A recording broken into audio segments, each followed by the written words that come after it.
Praise! Praise the mighty Lord Gaben! For when you ask, he always answers, even if it takes 3 months, and eventually the answer will come. Some people are waiting for stuff for 10 years, and it will still come eventually. Don't worry. We've got a serious thing here going on. I am super excited, you know? People have been saying about Dota Underlords, dead game. Oh, if this game has been abandoned, well, guess what? Dead game no longer. We got the Season 2 announcement. I am super excited. I am super ready to share. Let's dive right into it and see what it's all about. Hello everyone and welcome back to this humble abode of gameplay and memes. As you can probably tell from this intro, I am super excited already and you know what's up. Season 2 of Dota Underlords has been finally announced. That's right. I don't think we have a date yet or anything like that, but yeah, an announcement is an announcement. Let's dive right into it, like I already said, and see what's up. So, coming soon, new blood on the streets. I am not sure if it's the name of the update or what, but yeah, it's very welcome anyway. So, first a little bit of a foreword from the developers, and then we actually get some teasers. Nice, I love it. Hey everyone! As you may have noticed, Underlords updates have been coming slower as of late. There is a bunch of reasons for this. Some of them are internal. Many of us have been helping other recent Valve projects ship, namely Artifact 2.0, as we have all been suspecting. A lot of Dota Underlords developers left for Artifact 2.0. Just the unfortunate truth of the situation, but this doesn't mean this game is dead. Some of them are external. 2020, everybody, yeah, of course. You know, the pandemic and all the other horrible stuff, but with this announcement we can say for sure that 2020 is slowly but surely improving. Better not jinx it with that thing, you know, whatever. So what will you be seeing soon? In the next few weeks, you can expect a hero rotation bringing with it 8 new heroes, old friends, new alliances, and new items, as well as a rank reset. See below for a sneak peek. So yeah, like I said, we don't have a date. In the next few weeks, it might be in 2 weeks, it might be in 3 weeks, you know, we have no idea, you know, Valve time, everybody. So yeah, Underlord's new hero preview. First of all, we've got Death Prophet here, tier 4 apparently, and her alliances will be Fallen and Heartless, so I'm not sure what to make of it. Fallen and Heartless are apparently different things in this game. From what it seems like, yeah, looks like Heartless will still be associated with Undead, like, you know, heroes like Death Prophet or Necrophos. Although I suspect Necrophos might be removed, which I wouldn't mind, absolutely wouldn't mind. And Fallen, I guess this will be associated with shadows of some sort, you know, there are some other shadow heroes that might be coming out. I'll show you in a minute. But yeah, Death Prophet Exorcism will be her ability. So since she's a tier 4 unit, she will not have any sort of a 3-star effect, which is fine by me. Sends out evil spirits, who were in the original Dota 2, those spirits were the ghosts of her past lives, but whatever, to roam the battlefield near her, damaging enemies that they passed through before returning to Death Prophet and healing her. So yeah, the exact same thing pretty much as she did in Dota Auto Chess, except in Auto Chess she was tier 5, so she was super hard to grab. But yeah, basically pretty self-explanatory. Everyone has pretty much already seen it, so those ghosts just attack enemies, they deal physical damage, and then after a few seconds they stop attacking and they come back to the Prophet and yeah, she gets healed. Like I just said, pretty self-explanatory, but I'm so excited that that everything here bears repeating. Second new hero, right here, tier 2, Spirit Breaker. He will be apparently a Savage Brute, which is a very interesting combination, not currently present in the game, so I guess we can say that Heartless, Fallen, Savage and Brute alliances are safe, they won't get rotated, or anything like that. I'm guessing some alliances will get rotated, but yeah, not these ones, these ones are safe. So, Charge of Darkness. Spirit Breaker charges towards a distant enemy, stunning and damaging it and all enemies along the way. So yeah, the same thing that Spirit Breaker does in Dota 2, that he's most known for. He can, basically, when he's on one side of the map, he can suddenly press one button and go through all obstacles, any obstacle that you can possibly think of, be it, you know, buildings, cliffs, trees, whatever. he goes straight through everything, and he goes straight for his target. And he will also bowl over anything that gets on the way, knocking them, you know, to the side. Though in Dota 2 there was a separate abilities. The one where he just charges is called Charge of Darkness, like here, and the other one is called the Greater Bash, where he actually pushes everyone out of the way.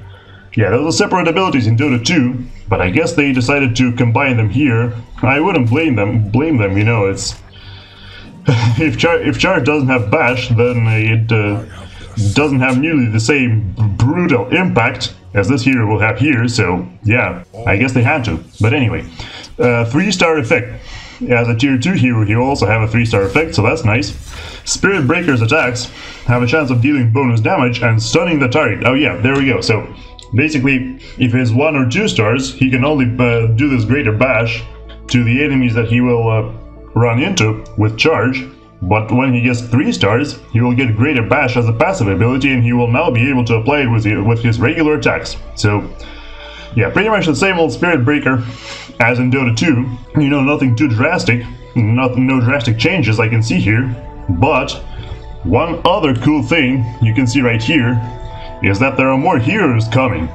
So right here you can see the silhouettes of what this is definitely Wraith King, a hero from Dota 2 who I don't think has been added to Dota Auto Chess yet. This is Spectre, another hero that I'm pretty sure has never been to Auto Chess. This is Rubik. Rubik, you know, he has been to Dota Auto Chess. His ability was Spell Steal, I do believe. And this here is Dark Willow. Nope. I am pretty sure. It could also be Vengeful Spirit. Actually, yeah, the more I look at it, yeah, there's actually no, never mind. I thought this was Dark Willow at first, but now that I look at it, looking at those shoulders, this is definitely the Vengeful Spirit. Yeah, Vengeful Spirit is a hero that sometimes you can play her as a support, sometimes you can play her as a carry. Obviously, those words will mean nothing to people who don't play Dota 2, but basically, the gist of it is she has a very powerful stun, where she just throws a missile directly at an enemy. Super simple, but super good. She also has an ability to reduce the enemy's armor. She has the ability to increase the damage, the attack damage of her own and her allies around her. And also, that she has the ability to swap positions with any enemy that she can reach. So that's very interesting. So she can basically, how people often play her is a sort of a suicide bomber, where she targets the important enemy hero on the important hero on the enemy team, puts that hero out of position, and then that hero gets destroyed by the Vengeful Spirit's entire team. And since she's with this kind of playstyle, she's only a support. Her death doesn't have nearly the same impact as the target hero's death will. So that's really interesting. I'm not sure what this object here is. The reason I thought this was Dark Willow and not Vengeful Spirit at first was because of this object, but I honestly have no idea what that's supposed to be. So yeah, it's very interesting to theorize what kinds of abilities those guys will have. Wraith King is mostly known for his ability to constantly respawn. Like you actually can't keep him down. When he is a high enough level, he has his reincarnation ability, where he just casually respawns after death immediately without any penalties. Yeah, when he gets a certain level, this ability only has a 60-second cooldown, and if he picks up a certain talent, this ability will cost no mana. This means that you know, he can respawn constantly respawn, and there is no way to prevent him from respawning. So you can put some tanky items on him, like a Shiva's Guard, for example, or a Radiance. You can also put Blink Dagger on him. He'll be an excellent initiator, because he can just die and come back immediately and still have his impact. He also has an aura that gives lifesteal to all of the allies, similar to Vladimir's offering, and he has a critical strike and a direct stun, the same way that Vengeful Spirit does. So it's very interesting to theorize what kinds of abilities they will give him in this game. I'm assuming he's going to be Heartless. Not sure about other possible alliances, but yeah, definitely going to be Heartless. And I assume, since Reincarnation is such an iconic ability, they will definitely give him that. The question is whether or not he will have any other abilities from the start, or only with a 3-star effect. I am willing to bet that he probably has his critical strike immediately. If he has reincarnation, it will also have critical strike built in, so he can, he can already do some decent damage, and then if he gets killed, he just respawns and just continues to wail on the enemies. And in terms of 3-star effect, maybe with the 3-star effect he will give the lifesteal aura to all of the allies.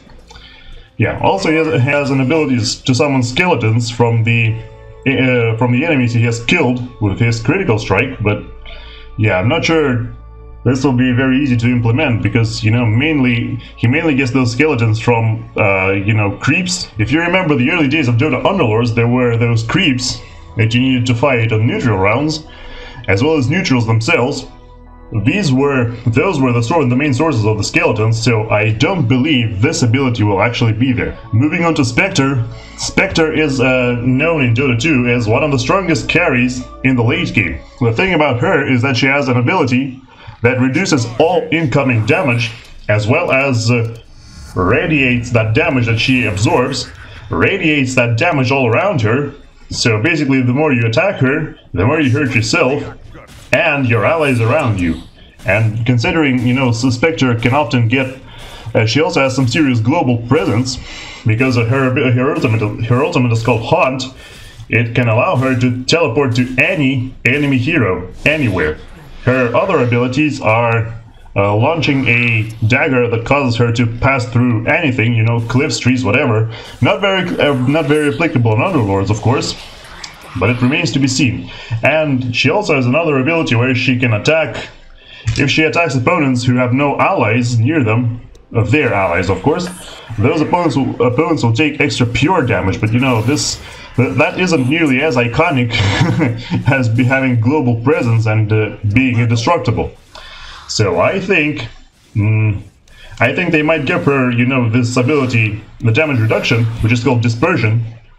I think they might give her this ability immediately from the onset, and maybe give her Haunt as an active ability, so she can reposition when she accumulates enough mana. And then maybe as a 3-star ability they could give her, this the bonus pure damage, so she would deal it to every enemy when she uses her Haunt ability. This is my theory, at least. Now we're moving on to Rubik. Rubik, you've already seen him in the game, in Dota Auto Chess, I mean. His main shtick is stealing spells from enemies and using them as his own. The thing about Rubik, though, is that when he uses those spells, they very often end up being much stronger than the enemy spells. The reason being that he has a passive ability that increases the duration of disables that he applies, as well as, I'm pretty sure it also increases damage, but they could change it. In Dota Auto Chess, he pretty much stole one enemy ability at the start of the round, and then, if the round was lost, he would steal another ability the next round. And if the round was won, I think he would keep the one that he stole for the next round. Yeah, so they could implement him like this. They could also implement his other skills. One of the skills is called telekinesis, where he just lifts an enemy and then drops them on another enemy, which is pretty much a stun. There are plenty of stuns in Dota Underlords already, but depending on which heroes get rotated, Rubik might take their place with that stun. And he also has a kind of a chain lightning-like ability that reduces the attack damage of any enemy he hits. Very useful, especially considering it can bounce infinitely as long as there is an enemy within range who hasn't been affected yet. So I think, Rubik is very interesting. I honestly have no idea what they could do with him. Maybe they could make it so that he would use his chain lightning when the round started, and then he would steal another spell, and then wait for a few seconds, and then use that spell as well. Or maybe they would give him telekinesis and the same way, use telekinesis, steal another spell, and then use that. We can't know. We can't know for now. We don't even know what tier he is, because that will also, his abilities will of course depend on his tier. But I think with Rubik in particular, the possibilities are just infinite, and I'm super excited to try him out. And whenever he actually is here. There's Vengeful Spirit. I already talked about her. Pretty much one ability is a stun, where she just throws a magical, bullet at an enemy and stuns them. Another ability is, she can reduce the enemy's armor, she can increase the damage of her own allies, attack damage, and she can swap one enemy out of position to be destroyed. So I think that swapping is the most exciting part of her character. So I think that would definitely be the case. But also, it is possible that, they would just they would implement another ability. There's a way to upgrade her with an item called Aghanim Scepter, which isn't in Underlords yet, but a very famous item in Dota 2 and outside, probably. Basically, it upgrades abilities of certain heroes in different, unique ways. So in terms of Vengeful Spirit, what this does is this Aghanim Scepter, I think it causes her to respawn after death. Kind of like Wraith King, but not quite. Basically, she spawns as a kind of like an illusion that takes bonus damage and deals less damage than the normal hero, but she can still use her other abilities. So they could make that like a 3-star effect, I guess, or something along those lines. Also, I imagine they would start like a normal Vengeful Spirit will have the swap ability with maybe some other bonuses like armor reduction on the swap target, but then they could implement it so that when she gets 3 stars, she will respawn after death, or create that illusion, and the illusion will have the bonus damage aura. So then this will be hugely beneficial to the allies who are still on the field. Yeah, so this is Vengeful Spirit. Yeah, I don't think we can see any more heroes in here, which is super exciting because they've said that they will add 8 new heroes, and here we've only got 6. So there are still 2 more heroes that we have no idea what those would be. We could go on and on for hours basically theory crafting what those would be, but I think I'll spare you for now because we will actually see them in game soon enough. And then we'll be able to tell. So anyway, if you're enjoying this video, if you enjoy my ramblings, you can also like the video, subscribe to the channel. I upload Dota Underlords content fairly regularly, including guides and regular gameplay videos. And yeah, maybe even tell your friends about this channel so they could join you and enjoy this channel as well. Also, I play a whole bunch of other different games. For example, right now I play Resident Evil 3 in the process of playing it. So we'll see how that goes. Perhaps you can also enjoy that. But for now, this is it. So again, super excited for this stuff. I honestly can't wait. I can barely sit in my chair right now. I'm so excited. And yeah, I hope you're excited as well, because you definitely should be. Yeah, thank you all for watching. Again, I really do appreciate it, and I'll see you all in the next one. So goodbye, and take care, everybody.